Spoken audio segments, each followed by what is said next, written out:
नमस्कार दोस्तों, मैं मुकेश आप सभी व्यूअर्स का स्वागत करता हूं आज फिर से एक नई जानकारी में। आज इस वीडियो में बहुत ही इंपॉर्टेंट और बहुत ही ज़रूरी टॉपिक के ऊपर बात करने वाला हूं कि वेटिंग टिकट बंद होने से कितने लोगों को फ़ायदा, कितने लोगों को नुकसान हुआ है और मेरी क्या ओपिनियन है कि वेटिंग टिकट बंद होनी चाहिए थी या कोई इसका अल्टरनेटिव था जो भारतीय रेलवे इसका चला सकती थी। तो मेरे पास जो ऑप्शन है मैं इस वीडियो में पूरा डिटेल में समझाऊंगा, लेकिन उससे पहले अगर चैनल पे पहली बार आया तो चैनल को सब्सक्राइब जरूर कर दीजिएगा। वीडियो अच्छे लगे तो लाइक कर दीजिए, हो सके दोस्तों में शेयर कर दीजिए। जैसे हर सिक्के के दो पहलू होते हैं, वैसे ही वेटिंग टिकट बंद होने से एक फ़ायदा हुआ, एक नुकसान हुआ। एक कैटेगरी वो थी जो टिकट 4 महीने पहले बुकिंग कर लेती थी, उनको बहुत ज़्यादा खुशी हुई वेटिंग टिकट बंद होने से, क्योंकि 4 महीने पहले टिकट लेने के बावजूद भी वो जनरल क्लास की तरह ही ट्रेन में ट्रैवल करते थे, तो उन कैटेगरी को बहुत ज़्यादा खुशी हुई। दिक्कत परेशानी किसको हुई? जिनकी टिकटें कंफर्म नहीं हो पाई, वेटिंग क्लास में रह जाती थी, वो सोचते थे कि हम वेटिंग क्लास में ट्रैवल कर लेंगे, या किसी को इमरजेंसी में जाना था, किसी प्रकार की कोई प्रॉब्लम होती थी, वो वेटिंग टिकट लेके ट्रैवल कर लेते थे, उनको दिक्कत परेशानी सबसे ज़्यादा हुई है। यानी ये 2 पर्सन जो है बहुत दिक्कत परेशानी में रहे। जो लोअर क्लास के थे, जो जनरल क्लास में ट्रैवल करने वाले थे, उनको कोई परेशानी नहीं हुई। वो कल भी जनरल क्लास में ट्रैवल करते थे, आज भी जनरल क्लास में ट्रैवल करते थे, उनको किसी प्रकार की भीड़ से कोई मतलब नहीं है। वो कल भी भीड़ में ट्रैवल कर लेते थे और आज भी। तो मेरी क्या ओपिनियन है, इस बात में भी ध्यान दीजिएगा। मेरी क्या ओपिनियन है, मैं अपनी ओपिनियन बता रहा हूँ, ये कोई गवर्नमेंट का रूल या कुछ नहीं है।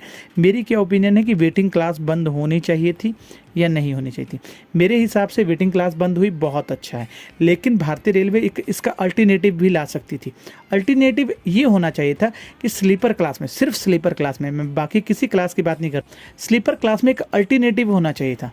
क्या अल्टरनेटिव होना चाहिए? Connecting PNR waiting. जैसे कनेक्टिंग पीएनआर होती है कि कोई भी पर्सन अपने साथ बच्चों को बुकिंग करा के ले जा सकता है, वैसे ही कनेक्टिंग पीएनआर वेटिंग टिकट होनी चाहिए। यानी किसी भी पर्सन की कंफर्म सीट है, यानी कि मान लीजिए मेरी कंफर्म सीट है S9 में 15 नंबर, तो वो पर्सन जो है, मैं अपनी मर्जी से किसी एक पर्सन को, ये भी एक नियम बनाना चाहिए कि वो सिर्फ अपर वाला, जो अपर बर्थ वाला होगा, यानी कि स्लीपर में अपर बर्थ वाला 1 2 3 नंबर सीट वाला जो होगा, वो अपने साथ वेटिंग टिकट का एक कनेक्टिंग पीएनआर वेटिंग ले जा सकता हो, क्योंकि दिन के समय तो वो नीचे भी बैठ सकता है और ऊपर भी सो सकता है। तो वेटिंग टिकट वाला कोई भी पैसेंजर होगा तो वो ऊपर जाके सो सकता है या नीचे बैठ के जा सकता है दिन के समय में, और रात के समय में अगर 2% एडजस्ट करके जा सकते हैं।